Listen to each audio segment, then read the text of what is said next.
Hello friends, അപ്പോൾ ഇതാ flower ഷോൻ്റെ ബാക്കിയാണിത്. Flower show ഇന്നലത്തോടെ കൂടെ ബാംഗ്ലൂർ കഴിഞ്ഞിട്ടുണ്ട്. അപ്പോൾ ഇത് ഫ്ലവർ ഷോ ഗ്ലാസ് ഹൗസിൻ്റെ പുറത്തുള്ള കാഴ്ചകളാണ് ഇന്ന് നമ്മൾ കാണാൻ പോകുന്നത് കേട്ടോ. പുറത്ത് ഇവിടെ ഗാർഡനിൽ അവർ ഒരുപാട് ഫ്ലവേഴ്സൊക്കെ വേറെ അറേഞ്ച് ചെയ്ത് വെച്ചിട്ടുണ്ട്. ഗ്ലാസ് ഹൗസിൻ്റെ പുറത്തെ അറേഞ്ച്മെൻറ്റ്സൊക്കെ ഒന്ന് കണ്ടു നോക്കിയാലോ. അപ്പോൾ ഇവിടെ എന്താ ഫ്ലവർ വെച്ച് ഒരുപാട് കാര്യങ്ങൾ അവർ ചെയ്തിട്ടുണ്ട്. അപ്പോൾ അതൊക്കെ നമുക്കൊന്ന് കണ്ടു നോക്കാം.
ഗ്ലാസ് ഹൗസിൻ്റെ ഒരു സൈഡ് കണ്ടില്ലേ, ഇനി നമുക്ക് അടുത്ത സൈഡിലേക്ക് പോവാം.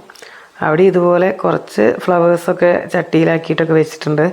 അതല്ല, വേറൊരു കാര്യം അവിടെ ചെയ്തിരിക്കുന്നത് എന്താണെന്ന് വെച്ചാൽ, നമുക്ക് ടെറസിൽ കിച്ചൺ ഗാർഡൻ എങ്ങനെ സെറ്റ് ചെയ്യാന്നുള്ള ഒരു ഡെമോൺസ്ട്രേഷൻ അവരവിടെ കാണിക്കുന്നുണ്ട്. അതുപോലെ തന്നെ നമുക്ക് എങ്ങനെ ഈ പച്ചക്കറിത്തോട്ടം മെയിൻറ്റെയിൻ ചെയ്ത് കൊണ്ടുപോകാം എന്നുള്ള കാര്യങ്ങളൊക്കെ അവരവിടെ ഡിസ്പ്ലേ ചെയ്ത് വെച്ചിട്ടുണ്ട്. അപ്പോൾ അതിലൂടെയൊക്കെ ഒന്ന് നടന്ന് കുറച്ച് മുന്നോട്ട് പോയപ്പോഴേ വേറൊരു കാഴ്ച കണ്ടു. കുറച്ച് ക്രാഫ്റ്റ് പരിപാടി കണ്ടു കേട്ടോ, നല്ല അടിപൊളിയായിട്ട് ചെയ്തിരിക്കുന്നത്. അപ്പോൾ അതൊക്കെ നിങ്ങളൊന്ന് കണ്ടു നോക്കൂ. അത് കഴിഞ്ഞിട്ടാണ് ഞാൻ പിള്ളേർക്ക് പറ്റിയ ഒരു പസിൽസിൻ്റെ ഒരു ഷോപ്പ് പരിചയപ്പെടുത്തി തരുന്നത് കേട്ടോ.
ഇവിടുത്തെ കാഴ്ചകളൊക്കെ കഴിഞ്ഞ് നമ്മൾ പുറത്തേക്ക് ഇറങ്ങുമ്പോൾ പുറത്ത് ഒരുപാട് ഷോപ്സുകളൊക്കെ ഉണ്ട് കേട്ടോ. ഷോപ്പിങ്ങിന് വേണ്ടിയിട്ടുള്ള അല്ലെങ്കിൽ ഫുഡ് കഴിക്കാനുള്ളൊക്കെ ഉള്ള ഒരുപാട് ഷോപ്സുകൾ പുറത്തുണ്ട്. അപ്പോൾ ഞങ്ങളിങ്ങനെ നടക്കുന്ന സമയത്ത് തന്നെ ഇതിൻ്റെ ഉള്ളിൽ തന്നെ ഒരു ഷോപ്പ് കണ്ടു. അപ്പോൾ ഇതാണ് ഞാൻ പറഞ്ഞ പസിലിൻ്റെ ഷോപ്പ് കേട്ടോ. സായ് ക്യൂബ്സ് അതാണ് ഇവരുടെ പേര്. അവർ ഓൺലൈനായിട്ട് സാധനങ്ങൾ നമുക്ക് വാങ്ങിക്കാം. അതുപോലെ തന്നെ അവർക്ക് ഷോപ്സ് ഉണ്ട്. അപ്പോൾ ഇതാ ഇവർ വർക്ക്ഷോപ്പുകൾ ചെയ്യുന്നുണ്ട്. അവർ മെയിനായിട്ട് കോൺസെൻട്രേറ്റ് ചെയ്തിരിക്കുന്നത് ക്യൂബ്സിലാണ്. ക്യൂബ്സിൻ്റെ വർക്ക്ഷോപ്പാണ് കൊടുക്കുന്നത്. ഈ ക്യൂബ്സൊക്കെ എങ്ങനെയാണ് യൂസ് ചെയ്യുക, എങ്ങനെയാണ് ഇത് ചെയ്യേണ്ടതെന്നുള്ള ക്ലാസ്സുകളും വർക്ക്ഷോപ്സൊക്കെയാണ് അവർ കൊടുക്കുന്നത്. അപ്പോൾ അതൊക്കെ ഓൺലൈനിൽ അവൈലബിൾ ആണെന്നാണ് അവർ പറഞ്ഞത് കേട്ടോ. അപ്പോൾ നിങ്ങൾ സായി ക്യൂബ്സും ചെക്ക് ചെയ്ത് കഴിഞ്ഞാൽ അവരുടെ വർക്ക്ഷോപ്പിൻ്റെ ഡീറ്റെയിൽസൊക്കെ നമുക്ക് കിട്ടും. അപ്പോൾ ഇതൊക്കെ അവർ ചെയ്ത വർക്കുകളാണെന്നാണ് പറഞ്ഞത്, അവിടെ ഫ്ലെക്സിൽ ചെയ്ത് വെച്ചിരിക്കുന്നതൊക്കെ. അപ്പോൾ ഇവിടെ നമ്മൾ കണ്ടില്ലേ, പല വെറൈറ്റി ക്യൂബ്സ് ഉണ്ട്, പല ടൈപ്പിലുള്ള പസിൽസ് ഉണ്ട്. കുറച്ച് ടൈം കുട്ടികളൊക്കെ എൻഗേജ്ഡ് ആയിട്ട് ഇരിക്കാൻ വേണ്ടിയിട്ട് പറ്റിയൊരു സംഭവമായിട്ടാണ് എനിക്ക് തോന്നിയത് ഇത്.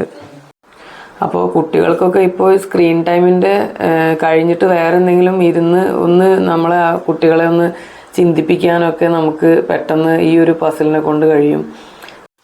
നമുക്ക് വീട്ടിലെല്ലാവർക്കും ഒന്നിച്ചിരുന്ന് കളിക്കാൻ പറ്റിയ ടൈപ്പ് പസിൽസൊക്കെ അവിടെ ഉണ്ടായിരുന്നു. അപ്പോൾ ആ പസിൽസിൻ്റെയൊക്കെ വീഡിയോ ഞാൻ എടുത്തിട്ടുണ്ട്, അതൊക്കെ ഒന്ന് കണ്ടു നോക്കൂ.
പസിൽസിൻ്റെ ഷോപ്പ് കണ്ടില്ലേ? അപ്പോൾ അവിടെ പസിൽസും ഉണ്ട്, അതുപോലെ തന്നെ ക്യൂബ്സും ഉണ്ട്. അപ്പോൾ അത് കഴിഞ്ഞ് ഞങ്ങളിങ്ങനെ നടക്കുമ്പോൾ ഇവിടെ വേറെയും ഒരുപാട് ഷോപ്പുകളുണ്ട്. അതുപോലെ തന്നെ പുറത്ത് കുറച്ച് അടിപൊളിയായിട്ട് ക്രാഫ്റ്റ് ചെയ്ത പരിപാടികളുമുണ്ട്. അപ്പോൾ അതൊക്കെ ഒന്ന് കണ്ടു നോക്കാം.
അപ്പോൾ ഞങ്ങളിതാ നടന്ന് ഞങ്ങളുടെ എക്സിറ്റിൽ എത്തിയിട്ടുണ്ട്. അപ്പോൾ ഇവിടെ നിന്ന് കുറച്ച് ദൂരം നടന്നു കഴിഞ്ഞാലാണ് ലാൽബാഗ് മെട്രോ സ്റ്റേഷൻ ഉള്ളത്.